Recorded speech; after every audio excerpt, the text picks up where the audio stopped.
All right, we are here and we are live. We made it. Thanks for being here. Um, yeah, man, I had some technical issues. How many times you heard that? I had some technical issues today.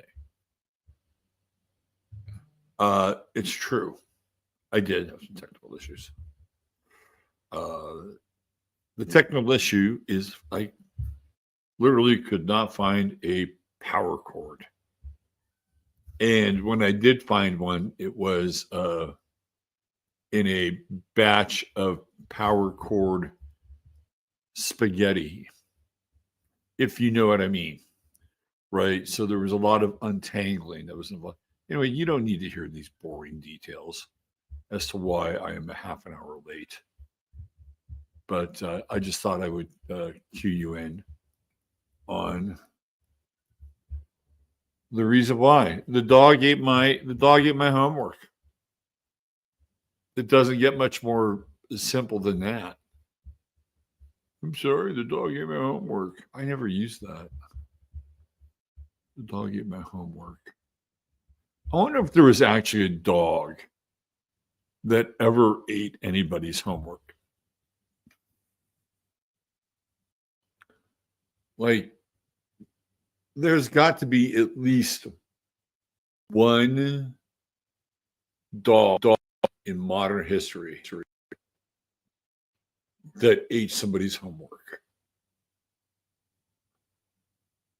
Well, and how would that look? Like, would the teacher come to school and say, "Listen, you're not going to believe this, but dog ate my kid's homework. Really, I would not do this, but you probably wouldn't believe my kid anyway." And what would happen after that? I'm sorry. I'm sorry. Your son has to abide by the same rules as everybody else.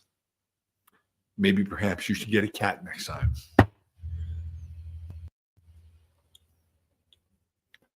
Did any of you ever use that excuse? The dog ate my homework. Like, yeah, I never did. I never did. So what's going on, everybody? It's been an interesting. Um, shit. It's been an interesting time for yours truly. I have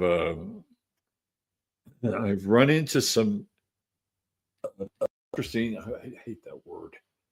I've run into some health issues which have completely and utterly blindsided me. Now these are manageable ultimately, so don't freak out, right? Uh, unlike my friend Rod down in San Antonio, who's literally right for his life uh, with cancer and trying to work with him to keep him alive so that some of their alternative cures that they have been really assiduously working at him through and over this hump can take place. And what's happening is that being given a runaround by the system, and the system basically is saying, "Look, you if you're at this stage of the game, here's some fentanyl patches and a buttercup. You're about ready to take the ride of your life." So that's kind of where he's at right now. And I don't know what the real story is in terms of his potential for recovery. I mean, they're basically not allowing him to get put on a feeding tube, or to be not a feeding tube, to get like fluids and whatever he needs so that they can starve this cancer out.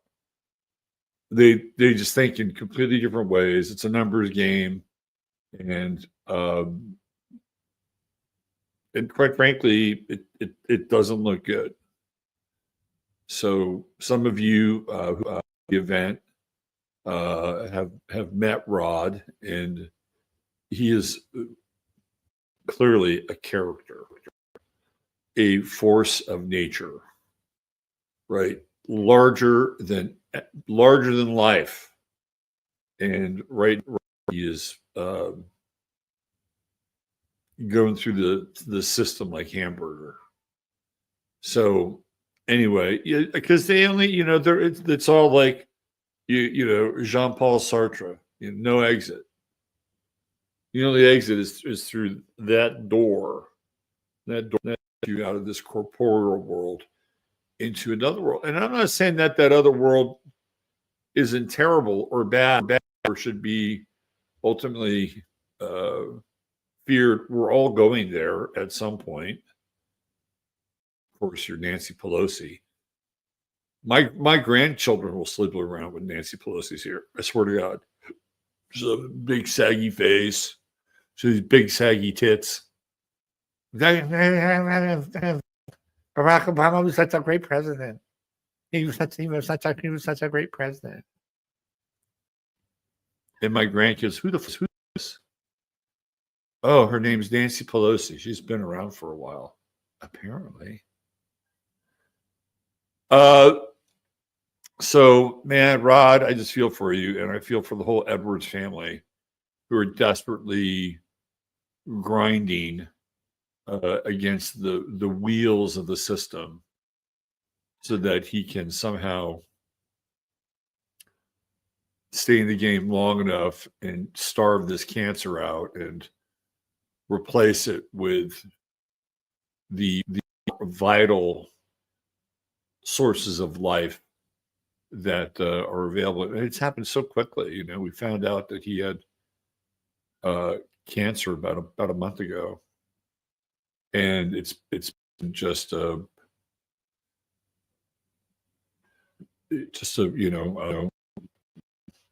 lot of chaos, a lot of havoc, a lot of hope. It's one of the hardest things that you go through. A lot of you have just watching somebody very close to you wither away and perish. It's a very, very difficult process. And it makes everything here, so much more bitter, and quite real, And it's interesting that we're moving into the 9th month, which is Virgo. And that it is the 9th month, there's a lot of connotations that go along with the number 9, like endings.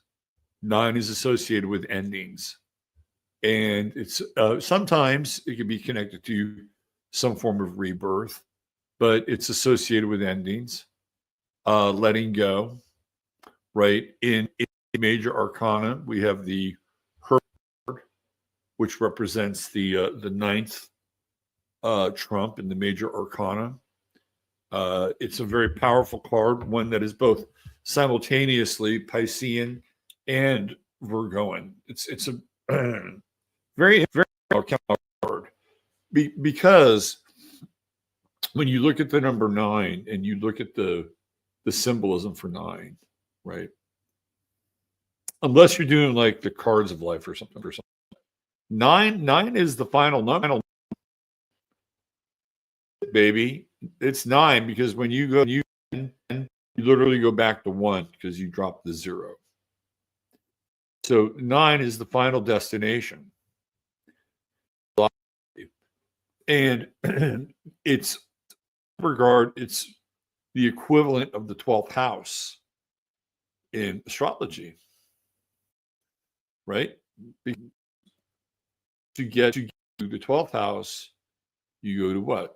The next house would be the first house. So it's not the 13th house, it's the first house. Now, if we were to take out, let's say, I don't know, Cancer. Let's take Cancer out. We don't need the money. Let's take out one of the Mercury planets. And we'll go with, since we're talking about Virgo, we'll get rid of Gemini. Right? And then we'll get rid of one of the Venusian planets, or signs rather, Libra. So you take those three away, you get 9 because you're doubling up on 2 signs. And for me, the moon is this weird, artificial, kind of arbitrary. Like, of course, when I look at a chart, the moon is important. It represents the mother. But me and Mario from Symbolic Studies had a really interesting conversation about how the moon and Venus almost clash for psychic in the sky because they're both feminine, right? And if you have Venus, do you really need the moon?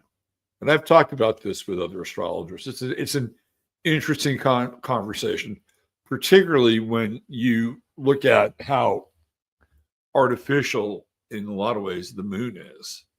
It's like it's really artificial. It's a bit of a different discussion than we want to have today. But if you take away those signs, you get 9, right? Because you're doubling up, plus you have the moon, which I think is a bit of an astrological imposter. That's me. That brings you again to the number finality, the number 9. 9 is a sacred number. 369, law of 3. In baseball, they still play innings. I'm amazed at that. They play 9 innings of innings because they fucked with everything else in baseball. So when we get to Virgo, we come to this 9th month, and in the north, in north of the equator, we're winding down now. Our summer is winding down. We're getting ready to move into. We're shutting down. Right. This is all part of that 9 energy. It's about collecting. It's about the harvest. It's about bringing things to fruition. So the 9th month is always a good time to experience some form of closure. It's a difficult number. If we're in numerology, the way that numerology works, or part of the way it works, is that the month that you're in is like almost like the first 30 years of your life. Basically takes you to your Saturn return.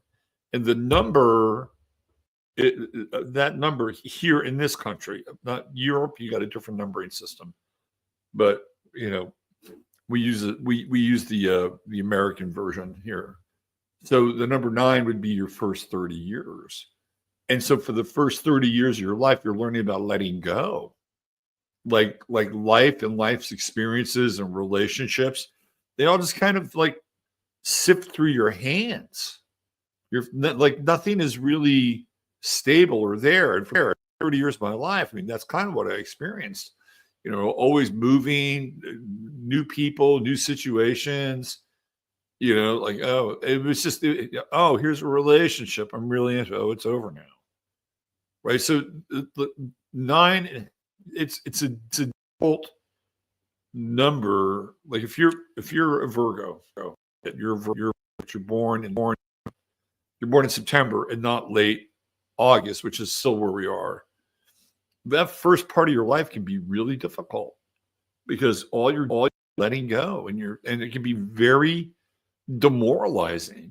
I mean, the only thing that you can really do with it is if you have some degree of spiritualness, which did save me for a number of those years. Although in some ways it was quite easy to buy some of these things by saying, well, this is spiritual, I'm going through this and I have to let go of it or whatever. But it did help me. It did help me quite a bit. And then, so it's a difficult number you have to deal with for the first 30 years of your life. And that's part of how numerology works. That first number defines your grounding, your vibration, your experiences, which take you into that formative sort of rupturing of the self, which is the first pattern. And that takes you into your second cycle, which is the day that you're born on. If you were born on the 9th, well, you got a lot of 9. See, if you're a double 9, you should just be an artist. Fuck it. Just do whatever it takes to be an artist. Feel, emote, create, do art. That's what I would do. So here we are. We find ourselves in the month of Virgo almost. We're officially 4 days away, 8:30, 9/1. So we're not quite there yet, but we are in the sign. So welcome, Virgo. This is the time of the year where it's really good to, guess what, deal with your health, your mental health, your emotional health, your spiritual health. We know Virgo is all about health. It's the nature of the beast, unfortunately. But in this regard, it's not just the body; it's everything that we've talked about, and we've created these holistic systems now, where we've tied our inner well-being to our outer well-being. Meaning, if we're physically fit and eating the right things and getting the right rest and doing all the things that we're supposed to be doing, then internally, that reality begins to reflect that, but they to create a spin, right? And the spin is where the two become part of this velocity in your life, right? Oh, you feel good. Oh, you look good. You feel, you look, and the next thing you know, you're really on, 8 cylinders or whatever the kids used to say back in the day. And that's theoretically, this is a good time, right? This is whole time to kind of purge. Always September, purging, letting go. If you have too much clutter, like I mean, it's a, and then we go into October and we're back into that one phase, right? Because we go from 9 to 10 with 10 on. But if you go through September, and you go through the 9, right, and you're letting go and you're affirming your health, you're doing all those things. By the time you get to October, it's a bit of a different you, right? It's a bit of a different you, and you're building on a new foundation, really, for the next 12 years. I mean, think about that. This is how astrology works. So we can't discount October and Libra and that one vibration, because that's what it is. It's a one vibration. And, in the cards of life, the 10, which is, again, part of the one, very powerful. But September is not the easiest month. I could certainly attest to that. Okay, so is ready? Are you ready for some purging this month? Let's do a little screen share here. Take a look at where we are now. All right. So tomorrow we'll be here, let me do this. We'll be back tomorrow at 8 a.m. I just had to get rewired and reset up. Here we go. All right. That's what we're looking at right here. Let's see, make it a little bit bigger. Okay, so this, in a lot of ways, this speaks to what I'm talking about with the sun in the 12th house, right? This is also very reminiscent of, once again, the number 9, right? It's at the end of the line. It's getting ready to Thomas the Tank Engine take off from the station. But we have a yod today. We have a yod. Let's check it out. We got Pluto at 1 degree over here, and we got Saturn, Neptune. Boy, this is not an easy day. I'm telling you right now, boys and girls, this is not an easy day, because one of the things that Virgo is noted for control. Like, Virgo wants to control everything, because the back end of Virgo is Pisces, and Pisces is pure chaos. Pisces is miasmic chaos. No screen. Oh, that's weird. Thank you, Steve. Appreciate that. Oh, it's one of their fucking uh, you think you got it down, right? You think, oh yeah, StreamYard is like fix their shit, but they really haven't. So there you go. Thank you, Steve. Appreciate that. Let's zoom in a little bit. Here we go. This is what I'm talking about.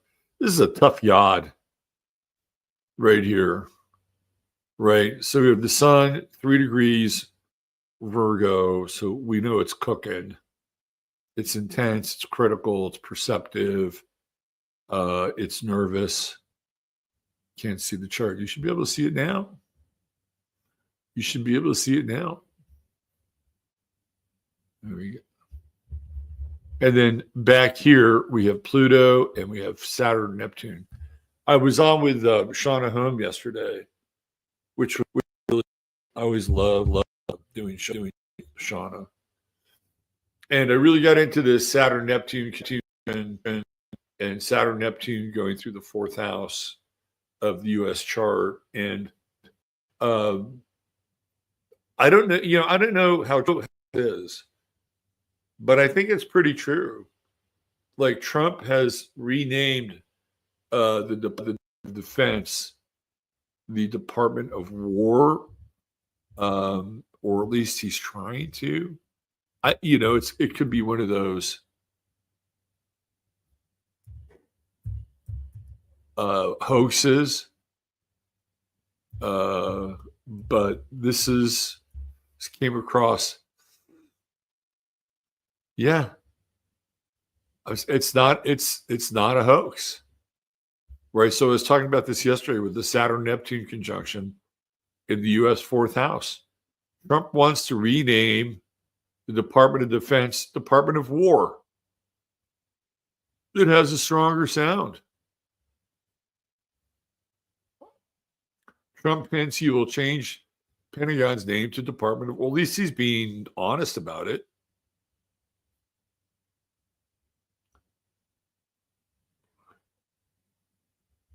So there you go.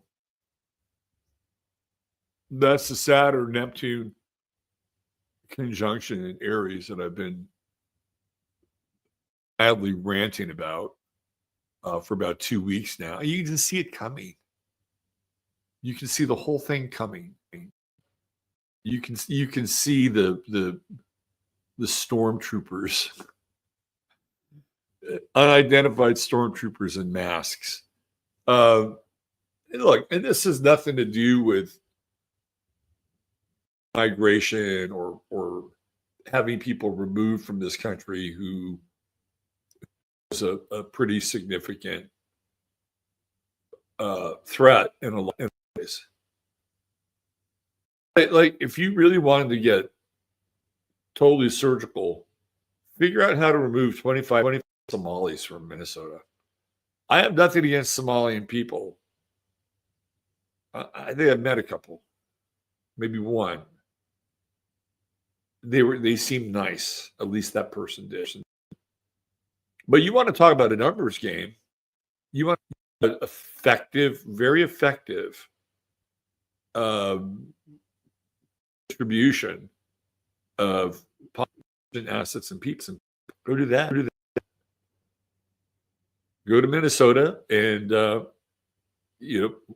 pull up the Department of the jet and just start loading up Somalis. Send them back to Somalia. They never do that, though. Right? I mean, that would be, in a lot of ways, the most effective. And then, what's next? Well, let's Dearborn. Let's clear out Dearborn. They got places to go. I'm sure they can go to Syria now. Is probably a great place to be. Run by ISIS. And then you go down into Indiana. And yeah, there's a lot of hate here. Maybe we should send them back. I'm being partially facetious, but I'm also being somewhat serious. If you're really, really, really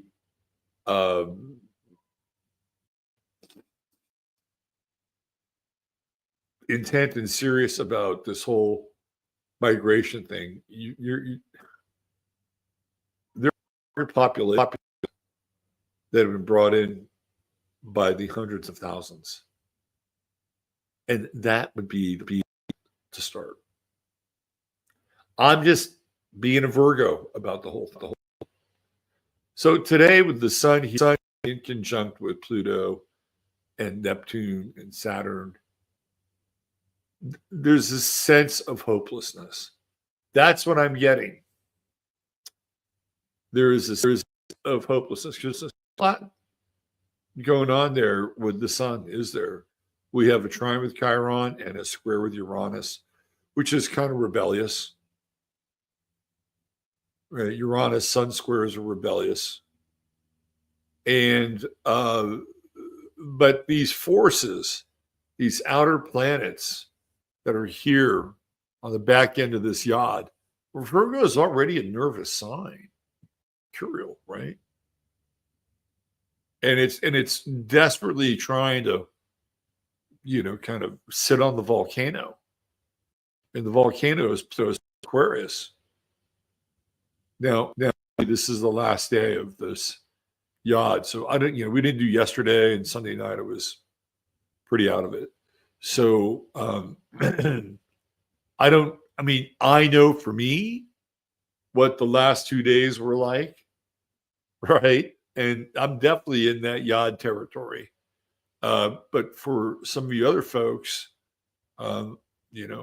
it's we can bring in the rod conversation, sun in Virgo doing everything, in their power to keep him alive so this treatments can actually take hold, right? It's like so intensely Virgo and health oriented and kind of driven, right?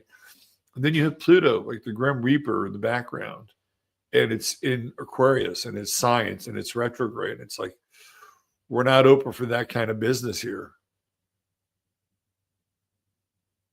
Right?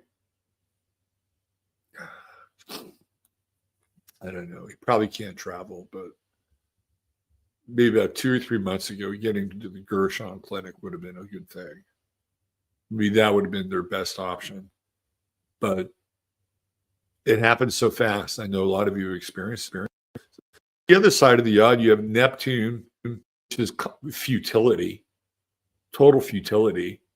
And then you have Saturn, which here in this case feels very Kafkaesque, right? Because Saturn's the structure. Saturn's the authority. Saturn is the administrative body. And it doesn't always make sense when it's conjunct Neptune. You would think there'd be more compassion involved, but that's not always the case. A lot of times with Neptune, Saturn, Neptune period, you get a lot of justification. Well, this is the way it happens. Well, why does it happen that way? Well, it's just always happened that way. Oh, I see. So this is as a yod today is challenging. There are going to be beyond your control today, and letting go of them is not going to be always the easiest thing to do, because that yod is kind of it's okay. So it's like, who's controlling who or what? Is it the system controlling you and your bodily function, your health, your right to livelihood, whatever, or these planets that literally connect us to this world? Pluto is the silver cord that connects us to this world. Are those planetary forces the ones that are insinuating and trying to dominate some kind of control? And then you have the Sun Uranus square, and like, it's like, I'm not going to take no for an answer. So tomorrow, the sun will move out of this yod territory and kind of out of this critical phase. I wish I'd done the weather, or at least I would have liked to have done Sunday night show, but I was in no physical shape to do it, because I would have liked to have talked about this 2 days ago, because we're coming to the end of this odd cycle here, which is brutal, absolutely brutal. We've got the moon in Libra, which does make things a little bit easier. Try and balance out what the hell is going on. Emotions run high today, even with the cool moon in Libra conjuncting Libra. Emotions run high, squaring Jupiter. You could be feeling great and like you've got everything covered and on top of everything, and then the next thing you know, it's like overwhelming, and the emotion and the intensity and the wall of emotion that really is, to me. But I think of Jupiter and Cancer, I just think of like a tsunami. I think of a tsunami. I just think of this wave that what's interesting about life in this world is we have all these weird situations. Let me see if I can find one that's a reasonable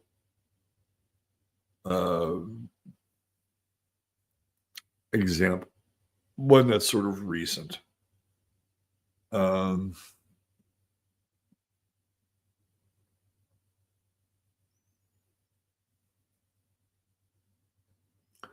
right, I'll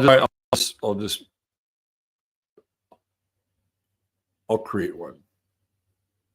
So let's say we have somebody who's in the public. Okay, I'll give you an example. Sam Tripoli and Chris did a show on NHetch, I think this last week, and Chris is great at what he does.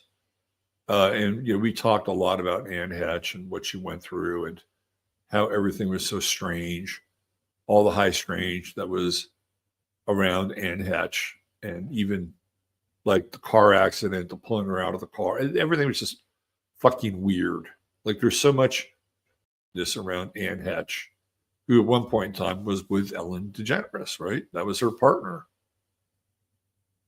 And now Ellen, of course, is outside the country. But this is kind of what I'm talking about. It's like, okay, and this has nothing to do with their work, which is great. But you look at like what happened to her and like what she was doing, and maybe she's blowing the lid on dirty child shit, and then all of a sudden she has this weird event, then she's dead. Right? Like, how do we process that? We have all these things in our lives that we're either working on personally or things that are vying for our attention in the media space. How do we even process that? Because somebody passed away under very strange, unusual circumstances, probably did not deserve it, and who knows what else was going on behind it. And so we have this thing, it happens, we kind of run through it, we look at this, we look at that, we try to make it, and it's kind of a whole kind of moment, and then 2 years later, Sam and Chris go in and do a show on it, which I think is great. But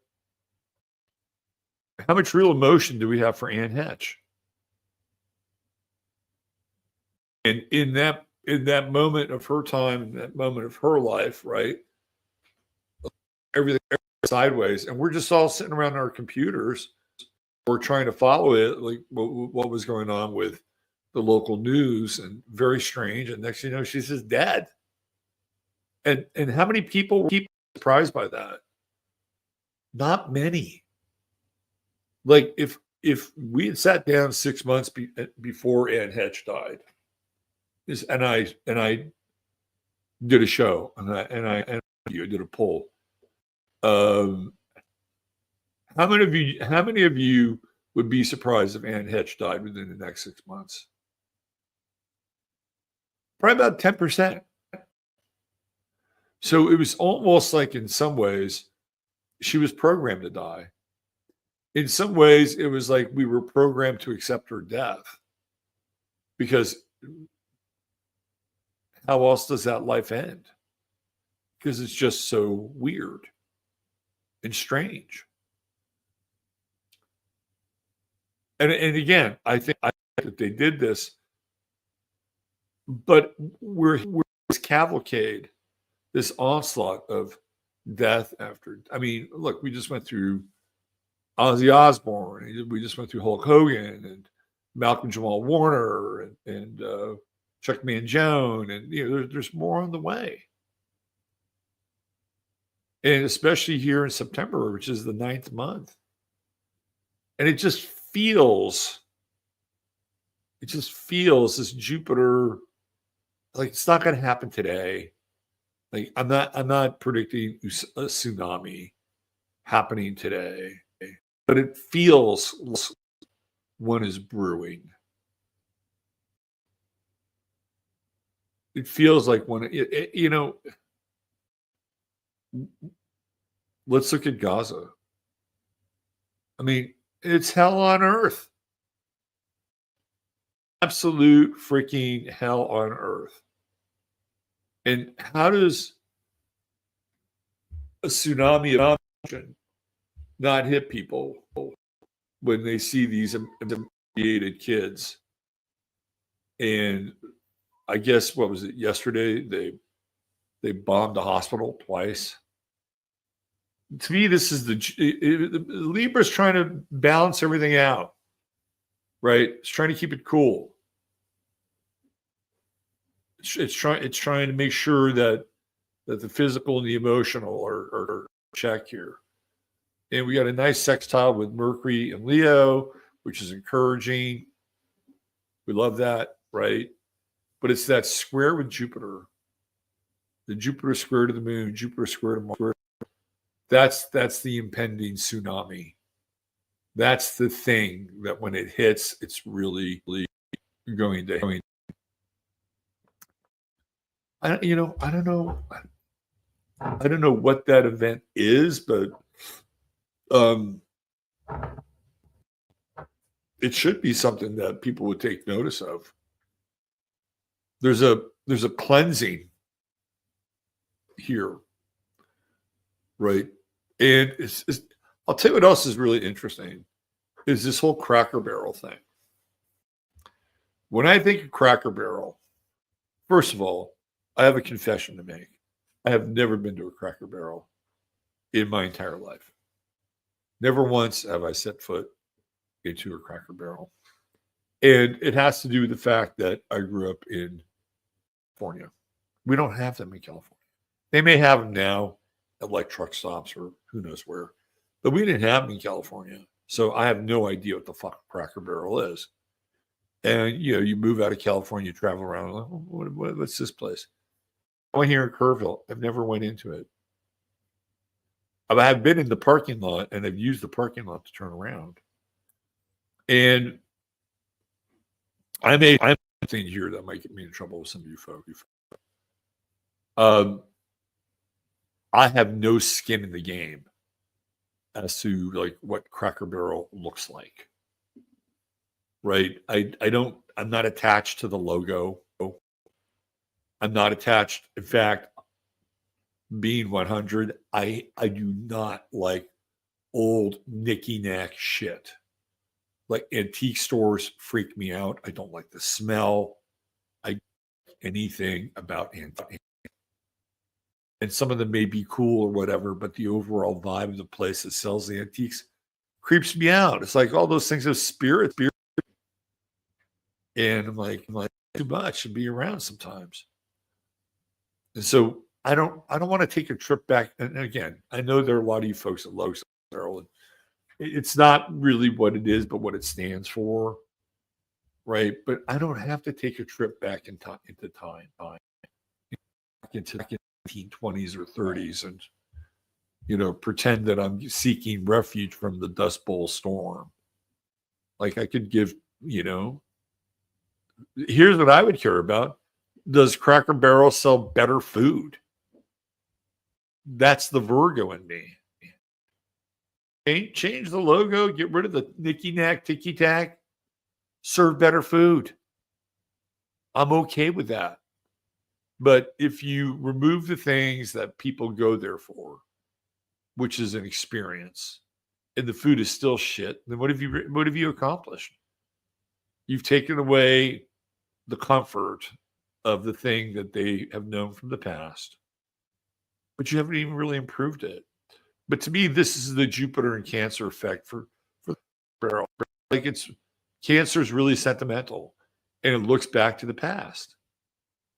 And this Jupiter, this whole Cracker Barrel thing started right when Mars is squaring Jupiter, Mars Libra squaring Jupiter, and you have this who's the new CEO or whatever she is. She's like, I'm going to bring it into the 21st century, and again, I'm gonna play devil's advocate here. There are a group of people, probably mostly millennials, bless their pointed little heads, that don't give a shit about what America looked like in the 1920s or 30s.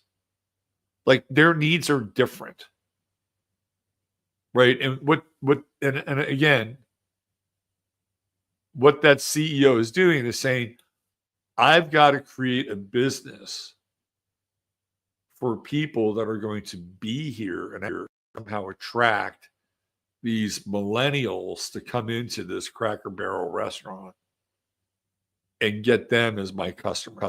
That's what she's thinking about. It's not the destruction of the old ways or the old America, right? Although that's kind of part of it. It's more like we're going to outgrow our customer base. And, grandparents will take their kids to Cracker Barrel. I'm just assuming this. And so when they do, it's like, hey, this is what it was like when I was growing up. And this is what we did. And this is where we ate. And oh, the Johnny cakes are great. I don't know. I've never been there. And so there's this kind of, generational effect that Cracker Barrel could potentially have. But are those kids really interested in that? I mean, everything is this is part of this. The moon is the rule, the answer, right? So we're dealing with highly emotional material today. And people are trying to balance things out. And I don't know about you, but there are times when people, attempt to do something and be helpful, and you don't have to do that. You don't have, I appreciate it. You don't have to do that. Just let me sit in my pool of oversaturated biscuit and gravy misery because the Cracker Barrel is being dismantled. I mean, I feel for you, Cracker Barrel, but I never grew up with it.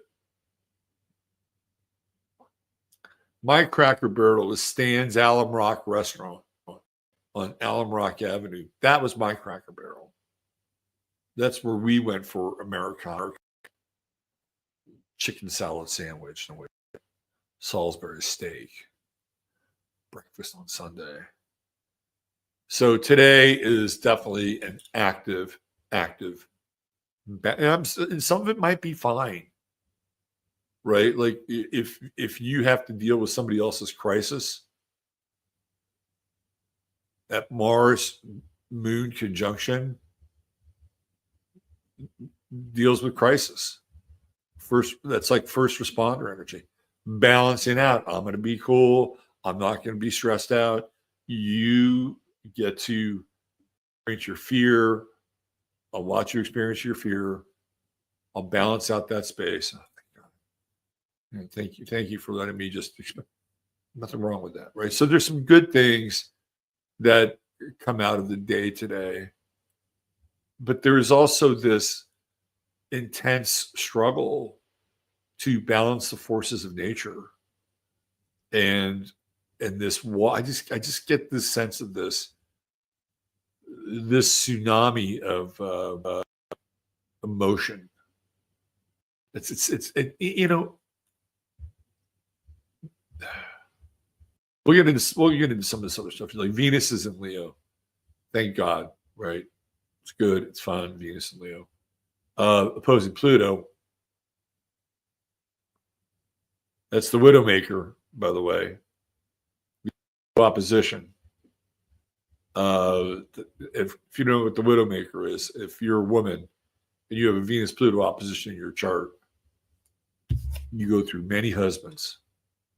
Many do not, many of which you outlive. Let's put it that way. So we're in that Venus-Pluto opposition for the next, 3 or 4 days. Very, very intense. From a relationship standpoint, watch out for pride and vanity with that Venus. Just watch out for it. It's not your friend. However, at the same time, also don't lose the fact that Venus and Leo is alive. It's loving. It's connected to the golden rays of the sun, which shine between two hearts. Right? I mean, it's a beautiful place for Venus. And today it's trining Neptune, dropping out here and there. Maybe close. I don't have any tabs open. Yeah, we're going to have to rearrange this. Thanks, Steve. Appreciate it. There's just so much going on in this chart today. Just a ton going on. All right. There was another point I wanted to make, and then we'll begin to move on here.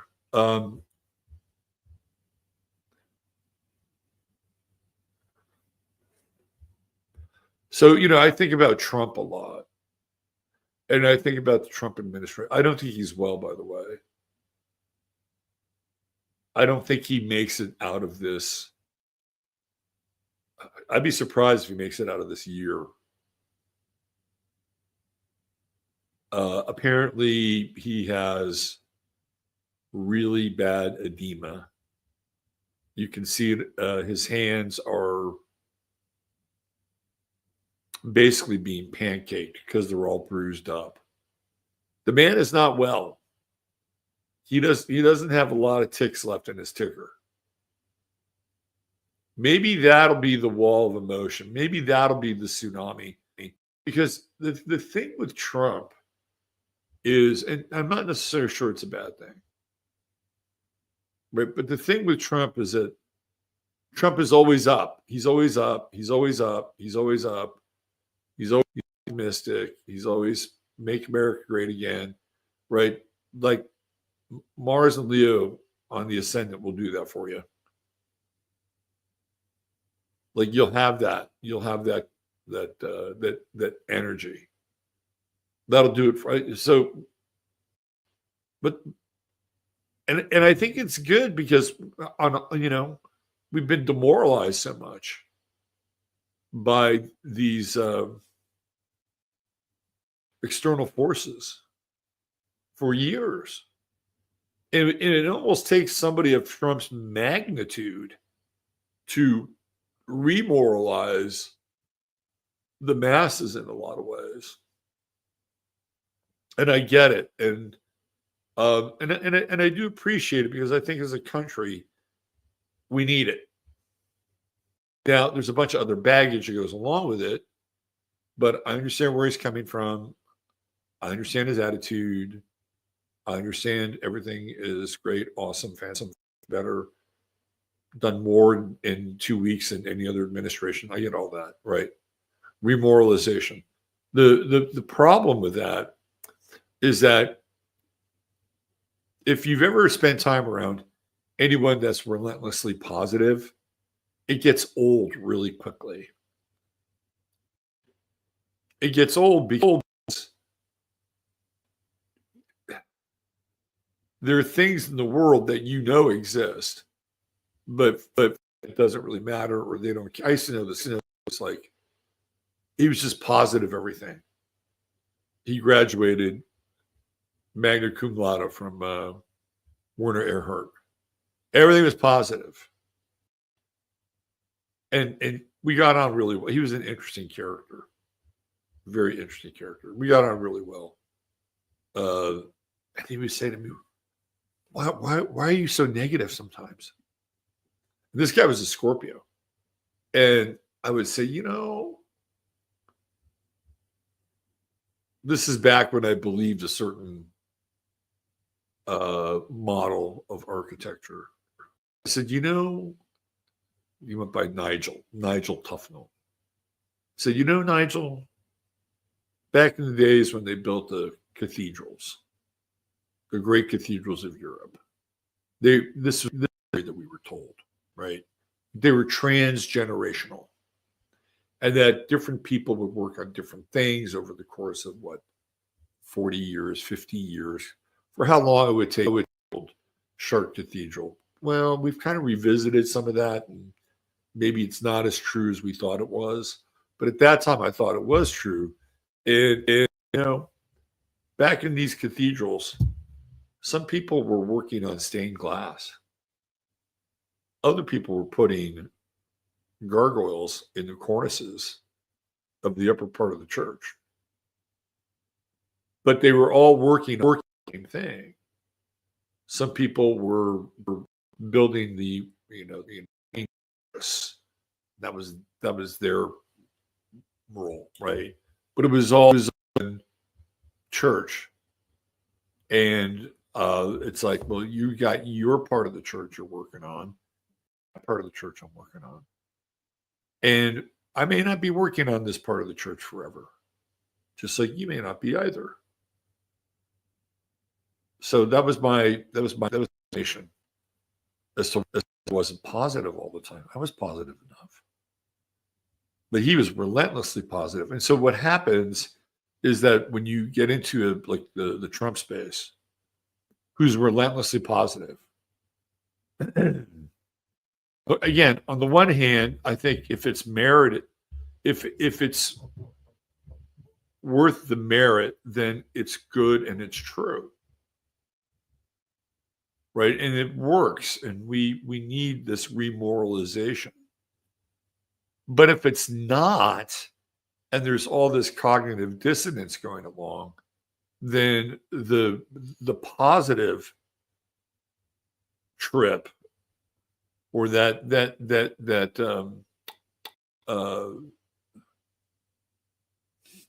what's the word I'm looking for? The repetition of that manifestation becomes almost insulting. I'll give you an example. I was watching what's his name, the funny from Pennsylvania, who looks like he's recording in a bomb shelter. You guys know what I'm talking about. He always uses the word "not milk," which I think is Clinton backwards. I don't know. He's actually quite good. I like him. And he had spread on power bills. People, and I'm sure at you right now, that dealing with power bills that are upwards of $300, $400, $500 a month. And this is happening all around the country. People are struggling to pay their fucking power bill. Meanwhile, there's this relentless optimism and positivity. And so what we have here is we have this cognitive dissonance. And it's almost like a metaphor for the pancake that's being laid upon Trump's right hand, which is swollen to shit and bruised by edema. That's what it is. Just saying how great everything is. It's the pancake model.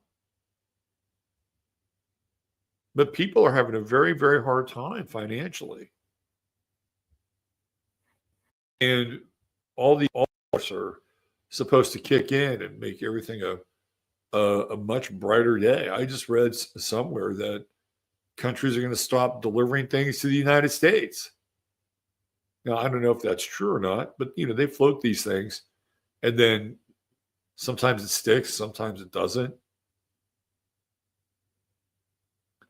And there we are. It's the moon and Mars and balancing, what's available, what's on the table, what's real. How do we deal with it? How do we balance the relentless positivity, which we need, but also the relentless positivity, which is just layers and layers of fecal matter that are caked upon the real problems, and then frosted, with a can of frosting.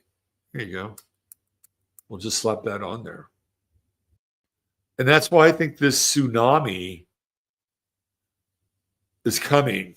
It's big. It's a big tsunami. I think it's a major emotional event collectively. I don't think we're that far away from it. Maybe early next week, you get into that Mars square with Jupiter. Jupiter and Cancer, giant rain cloud, just accumulating all intensity and water and feeling and emotion. And again, for you Cracker Barrel folks, I do feel because it's something that's a part of your life, been a part of your life. Maybe you went there with your parents. Maybe you went there with your grandparents. And when you go back, it won't be the same place. It's like Dark City. They just move the shit around. And they're doing it with everything. And part of the reason they're doing this is they're erasing the of what America used to be. And so if you go into, I don't know, let's say McDonald's. Let's say you go into a new McDonald's here in this country. Probably wouldn't be that much of a distinction between that McDonald's and say a McDonald's in Birmingham, England. They might be the same, just in terms of their look, their feel, corporate branding, logos, golden arches, all put under sort of one roof, one brand to rule them all. It kind of feels like that's where things are going. Everything is headed towards modularity versus all these at times colorful, maybe kitschy, garish, but clearly American imagery and symbolism and memory. It's going away, right? And that again, that's very Neptunian. It's very, very. It's like we're kind of watching pass through our fingers like sand right now. September is going to be an interesting month this year. I feel like we're really going to feel it. You know what I mean? It feels like this is in some ways like the last September that we'll know in the way that we knew it. But the world's going to be really different next year. We say that every year, and it is to a large extent. But I'm concerned about people falling through the cracks financially. And in the meantime, we're being told everything is great, everything is positive, everything is brilliant, everything is abundant. And you got people with $600 power bills. So a lot of this is, again, very much in the realm of cognitive dissonance. And when Neptune and Saturn retrograde and they go back to Pisces, people are going to feel a lot less sure about their positions.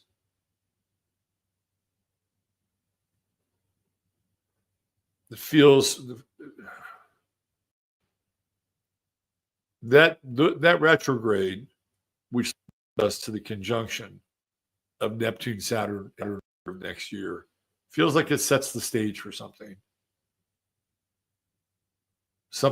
much bigger, much more drastic, much more problem, reaction, solution. Okay. How about this? This is almost like a Sunday night show. We're in for what, an hour and about an hour. We've been here for about an hour, and that's just the weather. Let's get into the start of the day.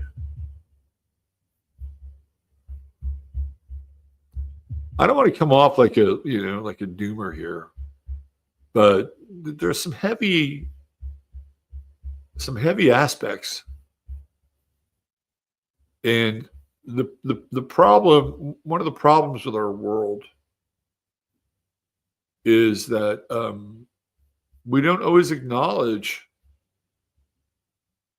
when things are difficult, challenging, messy. And especially now, it's like, just get over it. Just get over it. Stop being soft. Oh, you're being a pansy. And it feels really disingenuous. Really, really disingenuous. Like, a lot of the people that have that attitude are going to have an interesting awakening. And I'm not saying that people should be looking to blame others. That's not what I'm inferring at all. It's just that there are things beneath the surface of what we're experiencing now that I think are it would be disingenuous to not acknowledge them. Let's just put it that way. You have to stay there and dwell upon it. No. You can move on. All right. Today's True Hemp Science start of the day. You know, True Hemp Science has helped me at night with the old sleep gummaroos. And if you order $100 or more, type in 15MINS, guess what you'll get? You'll get an order within your order. Some of the gummy, get a little bottle of something. I'm gonna have a little tincture or something right now. Just a little. That's it. Can't do a lot. So it's like, oh yeah, this is what I ordered. Oh, look what I got. I got this and I got this. Oh, what is this? Let me try this. So you type in 15MINS, you'll get those things. Not only that, but you will support a sponsor of this show to stay support your own wellness. There's all kinds of CBD products there, some of which have different trace elements of THC, CGA. You don't need to be a CBD scientist, but if you want to know more, you can make an appointment and talk with one of Chris's people there who can walk you through the entire gamut of products. $150 gets you free shipping, and there's always a 30-day money-back guarantee. All right. Let's talk about Eileen Caddy. The chart has a rating, so it's not the best rating for a chart, but it works enough. So some of you may be asking yourself, well, who the hell is Eileen Caddy? Eileen Caddy was one of the founding members of Findhorn, and she was the wife of Peter Caddy. Cad, it's interesting. So Peter, Cad, and Caddy. Their story is unique. Let's put it that way. Peter was an ethnicist. He'd been a member of the RAF. He was a Rosicrucian. Peter a Pisces. And he was in a relationship with this woman named Sheena. And it was some kind of alchemical marriage or something. And Sheena decided, I guess, I don't know how they did it, maybe astrologically, that Eileen and Peter were twin flames. Now, at the time, Eileen Caddy was married when she met Peter Caddy. And Peter was big. He was charming. You know, he represented the sort of like the man that would be king sort of spirit, right? So the four of them, there are four: Eileen, Peter, Sheena, the punk rocker, and Dorothy McLean. They all move to Findhorn Bay, and they're living in a bungalow together, all four of them. And Sheena gets kind of written out of the story because she's preparing Eileen to be Peter's spiritual bride, right? And those two people couldn't have been more different. I met them both, by the way. So, but they found Findhorn.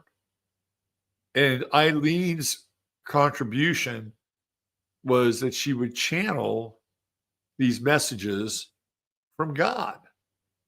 Like I have a couple of her books. You can find her books. I think they're still online. And so, you know, it's her finding the small, still voice, all that stuff, right? And you can see some of this in her chart, right? She's got this Saturn-Neptune conjunction right here in the 9th house, which is higher knowledge, philosophy, religion, right? And there's this kind of very disciplined and relentless pursuit of that in the 9th house. And when I was at Findhorn, you get up in the morning and you would go to where they take, they being the members of the community. I had these women, these older women that she hung out with. They would always be in meditation together, like a cluster of like maybe 3 or 4 of them. But Eileen was always there.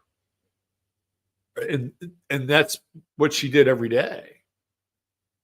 Her whole thing was to live in a state of meditation and prayer so she could hear what God theoretically was telling her. And I'll never forget. It's like, oh, here I am. I'm in meditation with Eileen Caddy and her old English friends, right? And they were very serious about it, right? The Saturn-Neptune conjunction. Very serious about showing up every day because that's what she did. And she became kind of famous. You know, Sun in the 10th house.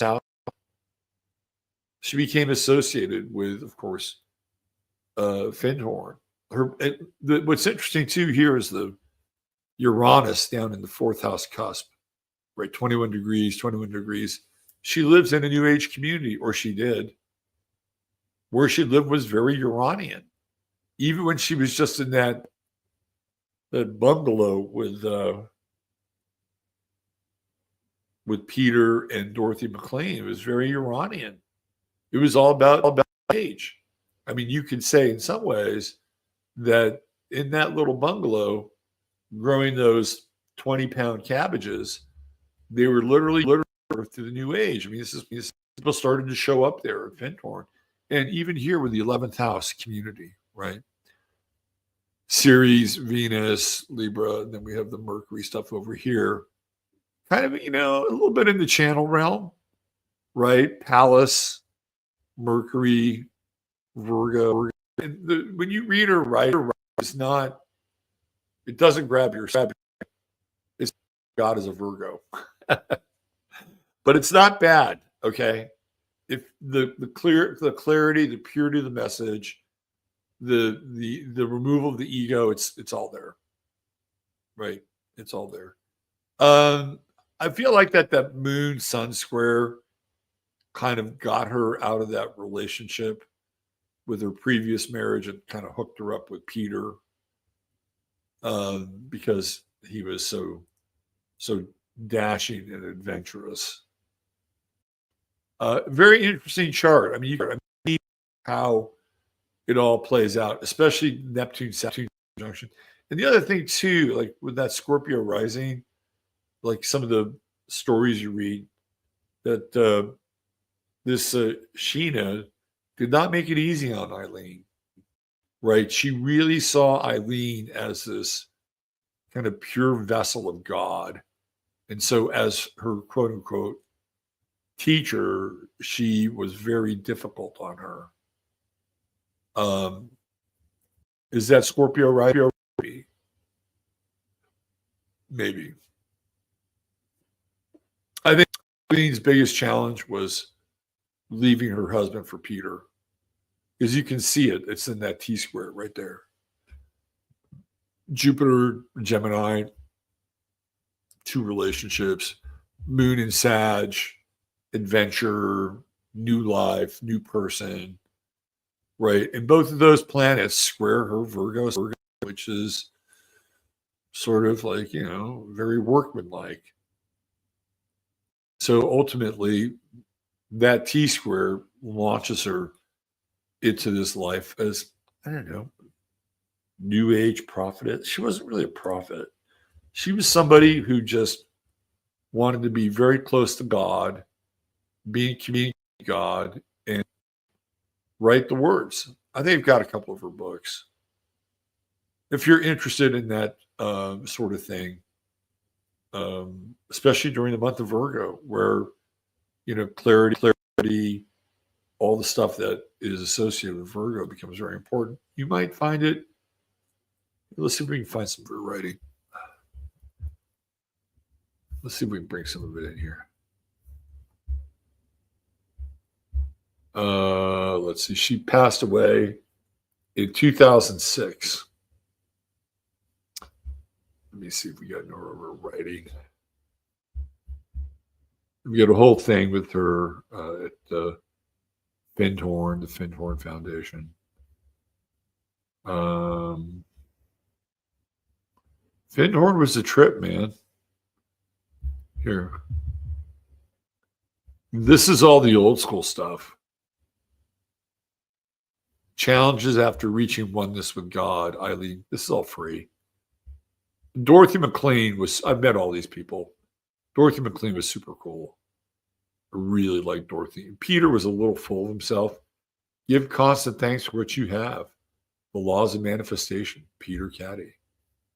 So there you go. There's a little bit of Findhorn. Let's see. Go back to stop share. Let me go back to this. All right. Eileen Caddy quotes. So these are like some of here. I'll show this for you. This was like some of her writing. It's very Virgoan. All souls can find truth within. The soul without high aim is like a ship without a rudder. Be afraid of nothing. You have within you all wisdom, all power, all strength, all understanding. Be at peace and see a clear pattern and plan running through your lives. Nothing is by chance. Be like a very small, joyous child, living gloriously in the ever-present now, without a single worry or concern about even the next moment of time. Be still, you will know the truth, and the truth shall set you free. So she's got a bunch of this stuff. Some of it sounds very pedantic and ordinary, but sometimes the simple things really speak to us the most. Dwell not in the past. Use it to illustrate a point, then leave it behind. Nothing really matters except what you do now.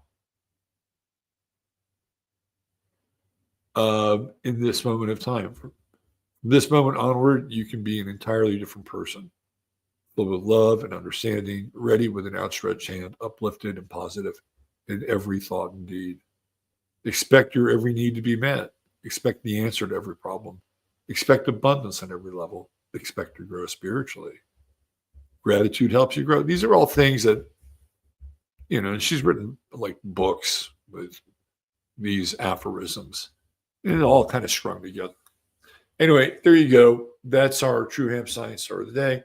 The one and only most Virgoan of the Virgo women I've ever met in my life, Eileen Caddy. There you go. All right. Thanks for being here. We'll be back tomorrow. Now that we have everything back, set up, power, boom, we're ready to go. We'll see you tomorrow at 8 a.m. sharp. We're back on the 8 a.m. schedule. Thank you for your flexibility. Thank you for your time. Like it. Hit the thumbs up. What else can you do? Subscribe. And join locals, hanging over in local. And cup of coffee if you feel inclined. Take care of yourselves. I mean that wholeheartedly. Take very, very good care of yourselves. And the thing with Virgo is that sometimes we realize how much we overstretch and maybe take care of others a bit more than we do with our own lives. I think that's part of the message that I'm picking up this month. Anyway, take care of yourselves, treat each other well. God bless you all. Love you. Robert Phoenix signing off.